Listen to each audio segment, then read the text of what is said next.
Shalom. Il est 18h à Londres, 19h à Paris. Notre rendez-vous de mercredi, nous sommes à l'heure. Alléluia. Connectez-vous et connectez ce live et permettez à ceux qui aiment la parole de Dieu de suivre. Amen. Je vous salue tous au nom de Jésus. Alléluia. Et comme promis, aujourd'hui nous allons avoir juste maximum 30 minutes, une demi-heure. Et ce sera comme ça tous les mercredis désormais. Et j'essaie d'intituler ce live de mercredi Allo Didaskalos. J'ai essayé d'expliquer cela sur mon mur. Je ne vais pas y revenir encore. Notre Didaskalos, c'est Christ lui-même, le maître, le docteur, l'enseignant par excellence. Et dans ce live, nous allons consacrer le temps d'expliquer tout ce qui trouble les chrétiens, les hérésies, amen, et les pratiques occultes, diaboliques que nous voyons souvent dans les assemblées. Ça sera le cadre, le jour d'en parler. Amen. Voilà, et aujourd'hui, par la grâce de Dieu, j'aimerais parler avec vous sur un thème très poignant, très important, qui fait couler encre et salive, mais aussi qui divise le peuple de Dieu. Ici est de redéfinir certains mots, ainsi que le rôle des saints dans le monde perdu et pollué. Alléluia. Alors, je vais commencer mon premier thème de Allo Didaskalos sur la délivrance des chrétiens et thèse scripturaire. Est-ce qu'on peut délivrer un chrétien? Parce que nous voyons cette pratique récurrente et dans beaucoup d'assemblées, il y a même dans le monde, on voit ce qu'on appelle les ministères de délivrance. Est-ce que cela existe? Alléluia, je ne sais pas si on peut appeler, appeler un ministère de délivrance. Alléluia. Donc voilà, aujourd'hui, c'est notre prise de contact par rapport à cette charge que le Seigneur a mise sur notre épaule de pouvoir éclairer la lanterne de son peuple. Alléluia. Il est très important d'en parler parce que, comme dit Osée, mon peuple périt parce qu'il manque la connaissance. Alléluia. Alors, avant de commencer, je vais quand même souligner que la délivrance fait partie intégrante de la vie chrétienne. Alléluia. Si nous lisons l'évangile de Luc au chapitre 4, à partir du verset 18, nous allons voir que la délivrance, alléluia, fait partie du plan du salut initié par Dieu lui-même. Alléluia. Jésus a dit dans Luc 4, le verset 18, il a dit clairement, « L'Esprit du Seigneur est sur moi parce qu'il m'a oint pour annoncer une bonne nouvelle aux pauvres. Il m'a envoyé pour guérir ceux qui ont le cœur brisé. » Alléluia. Et la version français courant nous dit ceci. L'Esprit du Seigneur est sur moi. Il m'a consacré pour apporter la bonne nouvelle aux pauvres. Il m'a envoyé pour proclamer la délivrance aux prisonniers et le don de la vue aux aveugles, pour libérer les opprimés. Ça, c'est la version français courant. Alléluia. Donc, on voit que dans la mission du Seigneur sur la terre, alléluia, la délivrance faisait partie du plan de Dieu, de sa mission. Alléluia. Nous devons aussi savoir que le mot salut dans la Bible est un mot qui est très vaste. Lorsqu'on parle du salut, dans le mot salut, il y a le mot liberté, il y a les mots délivrance, il y a les mots victoire, il y a les mots guérison, il y a les mots miracle. Alléluia. Lorsque la Bible parle du salut, la Bible parle de la délivrance. Donc dans le salut, il y a la délivrance.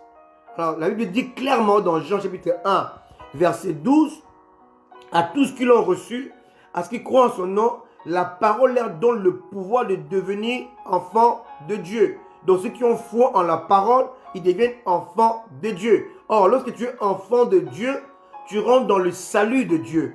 Alléluia. Or, dans le salut de Dieu, il y a la liberté. Alléluia. Il y a la délivrance.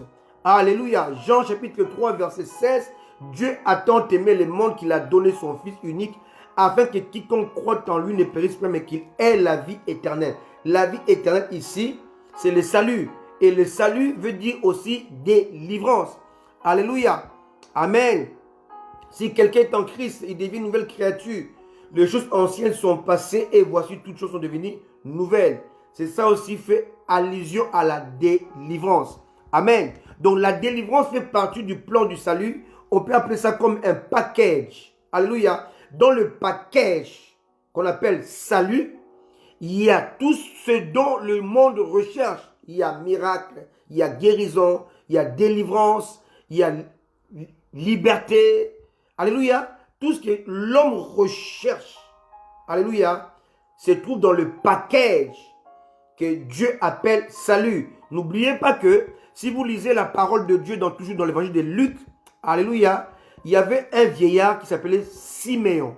Alors ce vieillard-là, Dieu lui avait promis de lui montrer le salut. Et lorsqu'il a vu Jésus le jour de sa circoncision venir au temple, et il a dit, mes yeux ont vu le salut. Donc le salut, c'est une personne. C'est Jésus-Christ. Alléluia. Donc Jésus étant en toi il y a le salut. Et ayant le salut en toi, tu es délivré. Amen. La délivrance est un don de Dieu qui fait partie du package qu'on appelle le salut. Alléluia. Alléluia. Amen. Gloire soit rendue à notre Seigneur Jésus-Christ. Amen. Il est temps de comprendre ces choses afin de ne pas être emporté par tout vent doctrinaux, de rechercher la délivrance, de chercher à couper les liens familiaux. Bien aimé, la Bible est claire. Si quelqu'un est en Christ, si tu es en Christ, je l'ai expliqué maintes fois ici, il y a une différence être en Christ et que Christ soit en toi. Ce n'est pas la même chose. D'ailleurs, c'est ce qu'on appelle les cultes que je suis en train d'enseigner tous les dimanches actuellement. Dans les cultes, alléluia, Dieu se déverse en toi et tu te déverses en Dieu. C'est ça les cultes qu'on appelle l'intimité. Alléluia. Amen. Si quelqu'un est en Christ, si tu es en Christ, donc tu es dans le Seigneur. C'est comme si on prend, alléluia, un morceau de sucre, on jette dans l'océan. Il ne peut pas sucrer l'océan. Donc lorsque tu es en Christ, tu ne peux pas influencer Christ. C'est lui qui t'influence parce qu'il est tellement immense. Il est Dieu. Alléluia. C'est lui qui a créé l'univers, c'est lui qui a créé l'existence, c'est lui qui a créé toutes choses. Quand tu es en lui, tu es confiné en lui, tu ne peux pas chercher la délivrance parce que tu es déjà en Christ. Christ lui-même s'appelle le salut et le salut s'appelle délivrance. Amen. Donc la délivrance est un don de Dieu. Alléluia. Tu n'as même pas à la chercher. Dieu te la donne lorsque tu viens en lui par la foi. La délivrance fait partie du contrat que tu as signé avec le Seigneur à la croix. Amen. La délivrance n'est pas un processus. Lorsque tu reçois Jésus, lorsque tu l'acceptes dans ton cœur, lorsque tu te répands, lorsque tu rentres dans la conversion, le salut s'installe en toi et automatiquement Dieu installe la délivrance. Il te libère de tous les liens familiaux. Si quelqu'un est en Christ, il devient une nouvelle créature ou création. Les choses anciennes, donc les liens familiaux n'existent plus.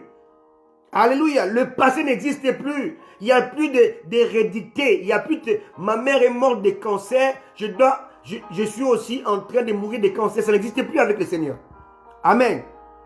Parce que déjà en Christ, il va avaler ton passé. Il va avaler l'hérédité. Il va avaler les liens familiaux. Il te renouvelle. Tu es créé par rapport à lui, par rapport à son image. Tu es restauré, tu es délivré. Donc la délivrance fait partie du salut, qui fait partie du don de Dieu. C'est un package. Vous devez comprendre cela. Amen. Alors nous voyons actuellement des processus de délivrance. Est-ce que c'est biblique? On ne voit pas dans la Bible. C'est là qu'il faut commencer à délivrer lundi, mardi, mercredi, jeudi, vendredi, samedi et dimanche. La délivrance est un don. Alléluia. La délivrance vient de Dieu. La délivrance fait partie du salut.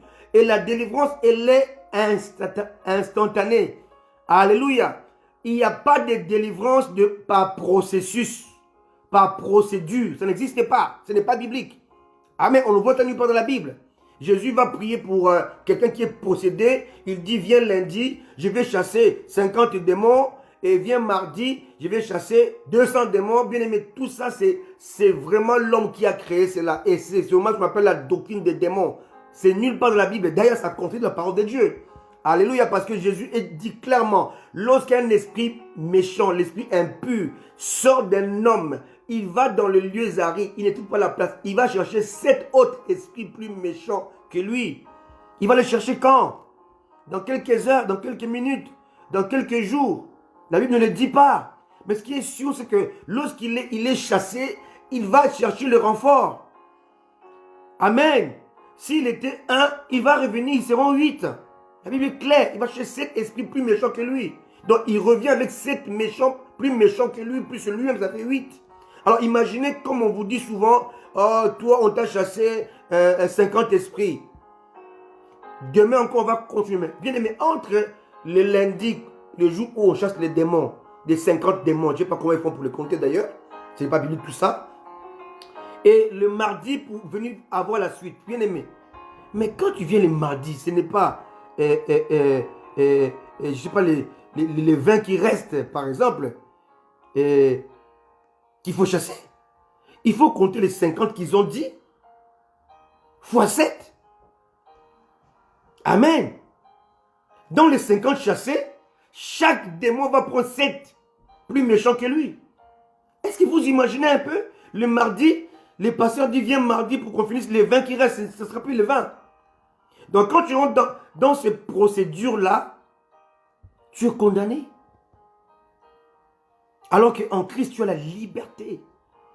Quand Christ est en toi, il t'apporte la liberté. Quand tu es en Christ, tu es totalement délivré. Alléluia. Donc la délivrance ne fait pas partie d'un processus. Non, nulle part. Alors beaucoup vont me dire, mais oui, mais on voit dans la Bible, Jésus a prié beaucoup, il a prié pour les gens 2 fois, 3 fois. Oui, c'est vrai. Mais cela demande un enseignement approprié. Bien aimé, vous devez savoir que la vie de Jésus est un enseignement. La vie de Jésus, l'œuvre accomplie par Christ sur la terre est tout un enseignement. Alors, lorsque Jésus est monté au ciel, le Saint-Esprit est venu, il nous a enseigné, il nous a apporté ce qu'on appelle les dons spirituels. Or, dans le don spirituel, il y a 3 catégories. Il y a les dons de puissance, alléluia. Il y a les dons de révélation et il y a les dons d'inspiration. Et ces 3 catégories de dons, alléluia, comportent chacune 3 dons différents.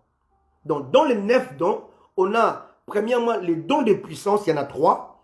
Dons de guérison, dons de miracles, dons de foi. Alléluia. On a deuxième catégorie, par exemple, ce qu'on appelle dons de révélation. On a parole de sagesse, parole de connaissance, discernement des esprits. Là, on appelle dons de révélation. On a troisième catégorie qu'on appelle les dons d'inspiration. Et là, nous avons la prophétie, l'interprétation et la diversité des langues. Et ça qu'on appelle le don d'inspiration. Voilà. Alléluia. Et tous ces 9 dons ont été manifestés par Christ dans son ministère terrestre de 3 ans et demi. Alléluia. Vous devez comprendre cela. Et lorsque Jésus-Christ agissait, il manifester les dons. Alors, il faut maintenant faire une étude approfondie pour savoir quel miracle accompli par Christ était une guérison, un miracle ou la manifestation de la foi comme don. Parce que on peut avoir plusieurs types de foi. Il y a la foi, hein, lorsque tu crois en Dieu. Il y a le don de la foi. Alléluia, ce n'est pas la même chose.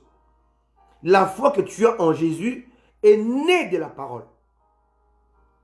La foi vient de ce que l'on entend. Ce que l'on entend vient de la parole de Dieu. C'est la foi qui naquit de la parole, qui est issue de la parole de Dieu que tu as reçue, que tu entends. Il y a une autre type de foi qui est issue du Saint-Esprit. On appelle ça le don de la foi. Ça, c'est un don qui n'est pas issu de la parole que tu entends, mais qui vient du Saint-Esprit parce que c'est un don. Alléluia. Alléluia. Amen. Donc il faut faire très attention, faire la différence entre la foi naquie de la parole de Dieu et la foi issue du Saint-Esprit. Ce sont deux types de foi différentes. L'un est la foi qui te permet de recevoir, de rentrer dans le salut. Celui qui croira sera sauvé. Ce n'est pas la foi qui vient de l'esprit, c'est la foi qui vient de la parole. Mais si tu dis à cette montagne, jette-toi de là, ôte-toi de là, jette-toi dans la mer, là Jésus-Christ fait allusion au don de la foi qui vient du Saint-Esprit. Amen. Donc c'est très important que l'Église soit enseignée pour ne pas être ballottée de deux côtés et avaler n'importe quoi. Alléluia. Donc le don de la foi qui vient du Saint-Esprit, alléluia, peut nous permettre aussi d'accomplir des miracles. Amen. Et souvent, les trois dons, qu'on appelle les trois dons de puissance, se ressemblent. Alors, on a du mal à faire la différence entre les dons des miracles, les dons de guérison, les dons de la foi. Alors, je vais vous donner trois exemples dans la Bible pour faire cette différence-là. Alléluia. Premièrement, si nous lisons dans Marc chapitre 8, versets 22 à 26, ici, on parle de la guérison de l'aveugle de Bethsaïda. Alléluia. Marc 8, 22 à 26. La guérison de l'aveugle de Bethsaïda. Vous allez voir que Jésus, lorsqu'il a prié pour cet aveugle-là, il a prié deux fois. Il a prié pour la première fois. Il lui a dit, est-ce que tu vois quelque chose? Il dit, je vois les hommes comme des arbres qui marchent. Il va prier pour la deuxième fois, il va voir clair. Si vous voyez maintenant l'exemple de Bartimée, Marc 10, 46 à 53, alléluia, Bartimée va jeter son manteau. Jésus va dire, que veux-tu que je fasse pour toi? Il dit que je recouvre la vue. Il a dit, recouvre la vue. Il dit, ta foi t'a sauvé. Il a vu tout de suite. On voit qu'ici, il y a la différence entre les deux aveugles. Il y a l'un, Jésus a dû prier deux fois. L'autre qui a exercé la foi, Jésus a prié une seule fois. Alors, premièrement, pour l'aveugle de Bethsaïda, il s'agit non pas de don de miracle,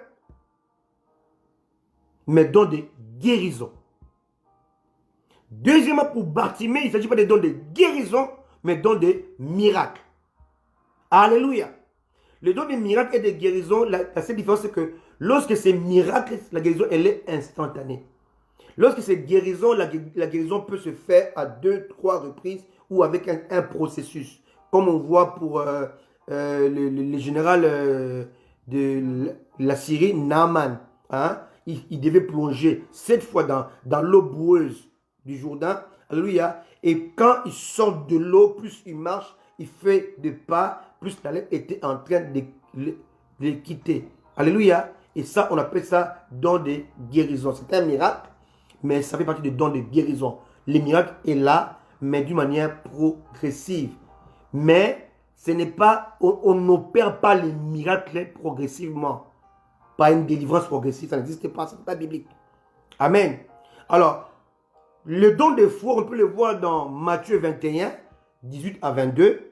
Le figuier maudit qui avait séché, quand Jésus a dit qu'aucun fruit ne naisse de toi, à l'instant, le figuier va sécher. Là, nous avons les trois exemples de trois dons de puissance et les trois manifestations avec des Bethsaïda.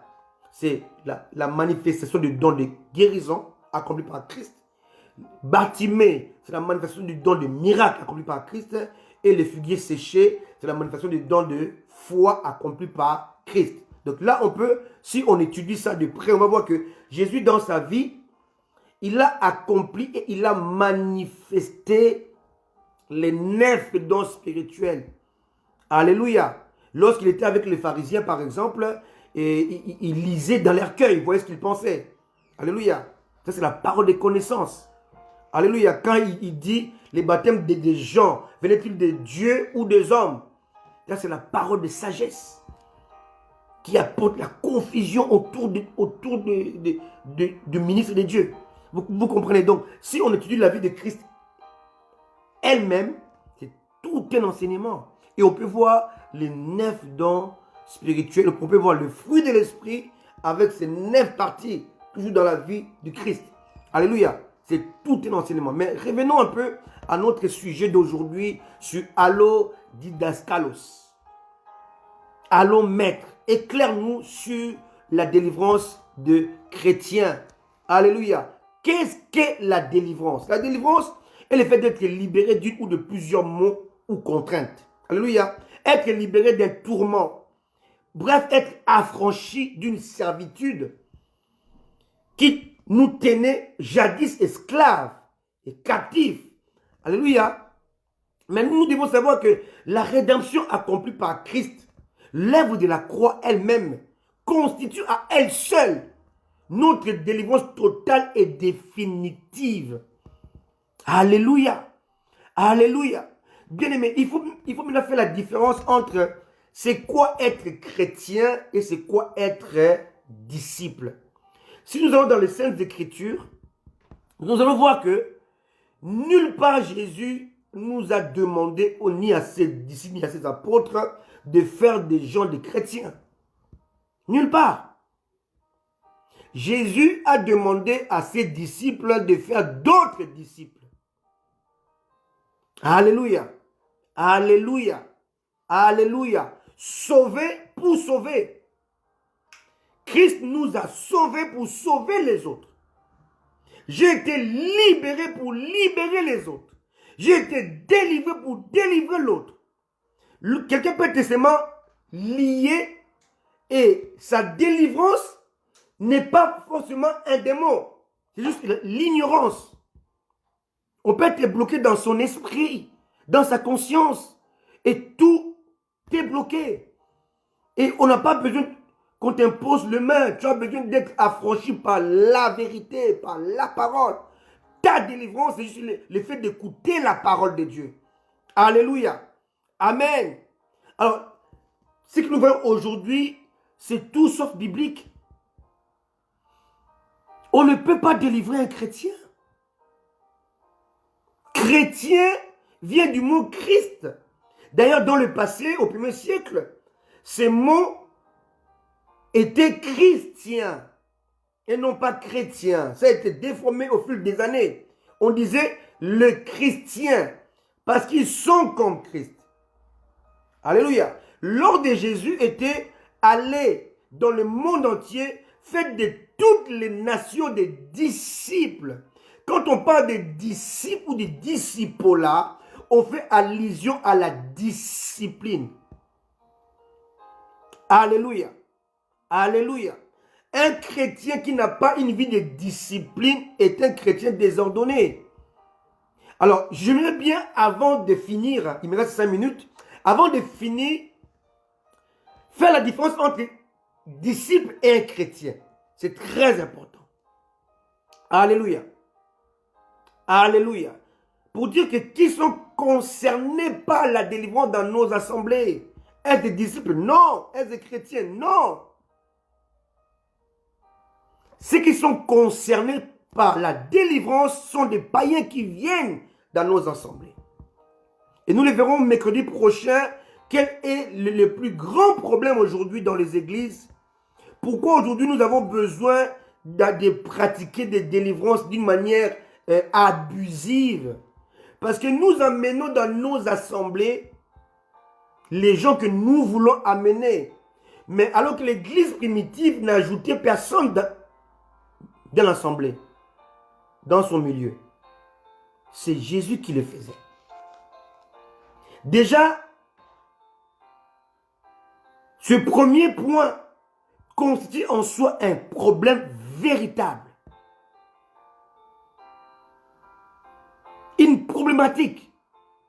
Si vous lisez dans Actes des Apôtres, par exemple, vous allez voir que ce n'est pas Pierre, ce n'est pas Jean, ce n'est pas Jacques qui ajoutait un membre à l'église. Non, ce n'était pas leur rôle. Leur rôle était de prêcher la parole de Dieu. Mais la croissance numérique de l'église, c'est l'œuvre du Saint-Esprit. C'est sa responsabilité. Comme nous voulons faire l'œuvre du Saint-Esprit, comme nous voulons agir comme le Saint-Esprit, voilà pourquoi nous sommes maintenant butés. L'église est maintenant mixée entre les chrétiens et les païens. Alors quand les païens sont là, ils ne peuvent pas suivre. Amen. Et lorsque nous passons le temps à les délivrer, on n'a plus le temps d'enseigner. Et c'est le désordre. Amen. C'est dangereux. Alléluia. Si nous lisons Actes des Apôtres, chapitre 4, le verset...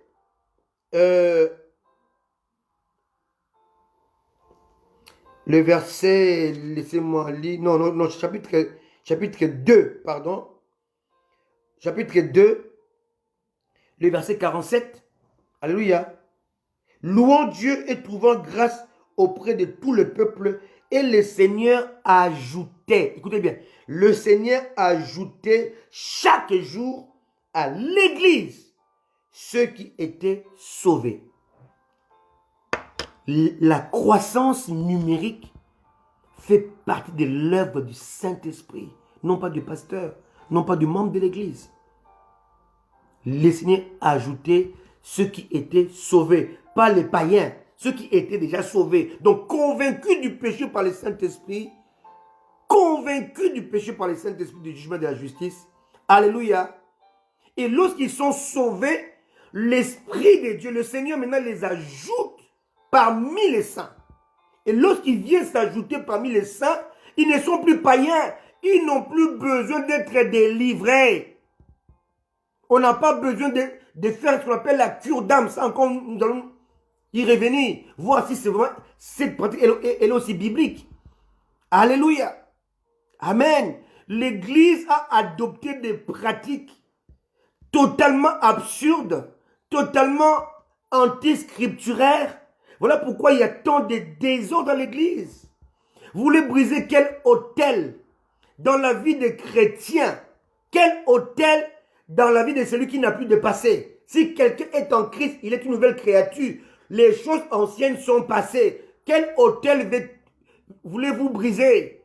Voulez-vous détruire? Quelle délivrance voulez-vous faire dans la vie de celui qui a Christ en lui? Comment est-ce que tu peux délivrer quelqu'un qui est rempli du Saint-Esprit? C'est une absurdité. Alléluia. Amen. Alléluia. Vous devez comprendre que lorsque Jésus est venu, il a commencé par envoyer ses disciples vers le brebis perdu de la maison d'Israël. Matthieu 10 le dit clairement. Alléluia. N'allez pas vers le païen, mais allez vers le brebis perdu de la maison d'Israël. Mais dans Matthieu 28, il va les envoyer maintenant vers les nations. Pour dire que on doit commencer la délivrance, on doit commencer le ministère d'abord dans sa propre maison. Amen. Donc on commence d'abord par cibler l'esprit. Parce que tu es d'abord un être spirituel. Tu possèdes une âme et tu vis dans un corps. Si ton cœur, ton esprit est transformé et régénéré, le reste va suivre. On commence par la maison d'Israël. Ensuite, le reste. Si l'esprit est transformé et régénéré, le reste se fera. Amen. Et je vais parler mercredi prochain la différence entre être possédé et être oppressé. Très souvent, on a l'impression que Pierre était possédé quand Jésus lui a dit « Arrière de moi, Satan ». On a l'impression que Jean et Jacques étaient possédés quand Jésus leur a dit vous ne savez pas de quel esprit vous êtes animé. Ils n'étaient pas possédés. Donc, ils n'avaient pas besoin d'être délivrés. La délivrance d'un chrétien est entièrement anti-biblique. Pour la simple raison, chrétien veut dire comme Christ. On ne peut pas délivrer celui qui est comme Christ. Alléluia. Alors, pour finir, je voudrais souligner la différence entre disciple et chrétien. Être disciple, c'est être changé de l'intérieur. Être chrétien, c'est présenter l'image du Christ de l'extérieur. En bref, être disciple, c'est un témoignage intérieur. Être chrétien est un témoignage extérieur. Alléluia. Je suis disciple parce que le Saint-Esprit me convainc que je suis fils de Dieu. Et je suis chrétien parce que les autres disent que je marche comme Jésus.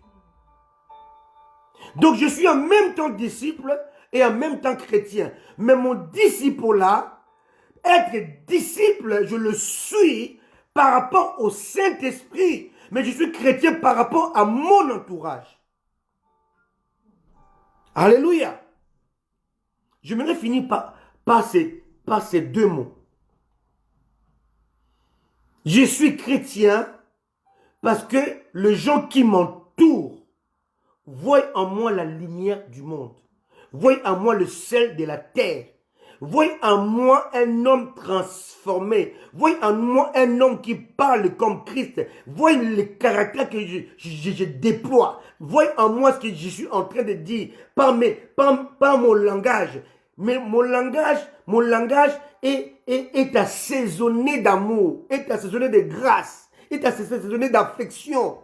Alléluia. Et quand je parle, les gens voient que Christ habite en moi. Là, je suis chrétien. Mais je suis disciple parce que j'ai un témoignage intérieur. L'Esprit de Dieu convainc, dit à mon esprit que je suis enfant de Dieu, que je suis fils de Dieu, que je suis héritier.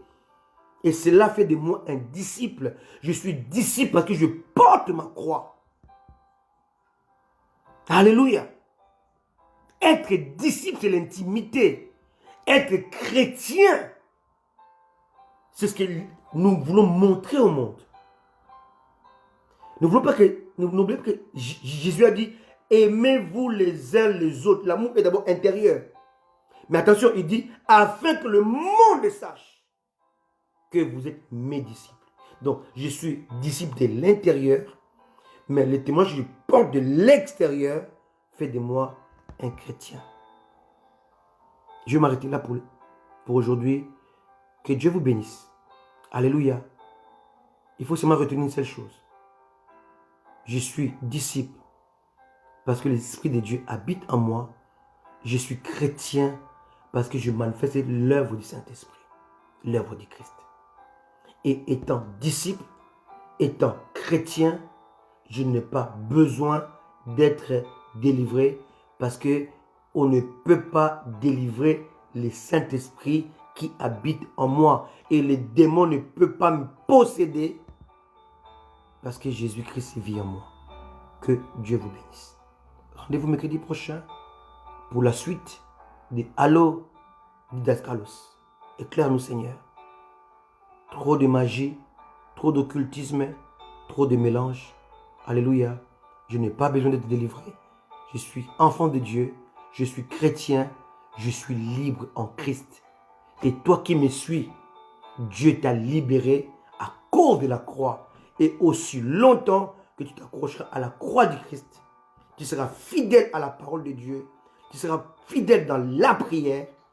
Tu ne seras jamais possédé et tu n'auras jamais besoin de délivrance. Que Dieu vous bénisse. À mercredi prochain. Et rendez-vous fixé dimanche prochain pour la requalification du vrai culte 8. Dieu vous bénisse. Au revoir. Bye bye.